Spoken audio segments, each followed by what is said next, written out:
There's been some discussion lately regarding Asian names in the VTuber community. I made a Twitter post about it trying to voice a few of my concerns and thoughts, but I thought it might be better to try and expand on the points being made in a less aggressive manner.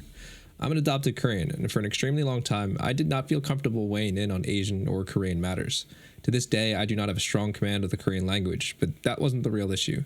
The fear was inlaid in layers of being physically separated from the entire Korean world and staring across a cultural bridge I would never be able to cross.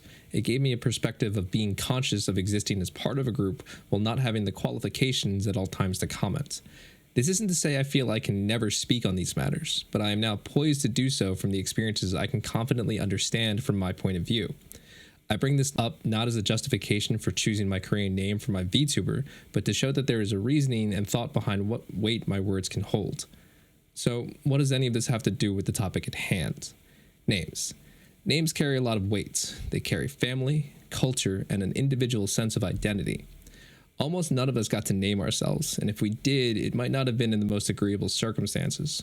Jeannie made a very important point that Asian people have been changing their names to assimilate more easily and to avoid social outcasting or straight up bullying for a very long time. VTubing allows people to do the exact opposite and create a persona, but this isn't just an OC who you write a story about.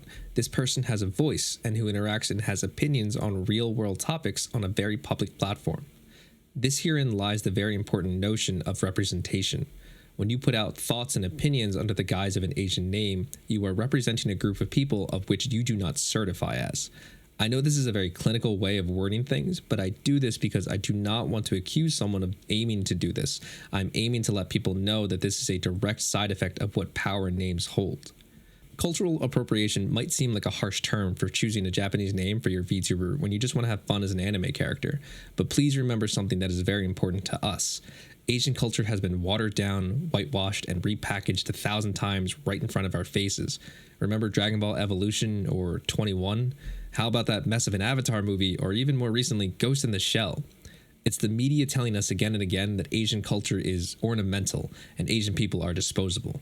So now at a time when people are making avatars for themselves and choosing to decorate their VTuber rooms or VTuber layouts with Asian-inspired aesthetics, we're told that even names are another piece of the outfit that can be put on and taken off just like a hat. I've heard many people explain again and again that we can't just take off our face at the end of the day. We can't turn off the racism or fetishism or the disdain that some people have when they absentmindedly blame all Asians for the state of the world. We ask time and time again to be heard and understood, and this time I'm asking that you empathize with these notions when people try to explain that names are not decorations and should be treated with respect.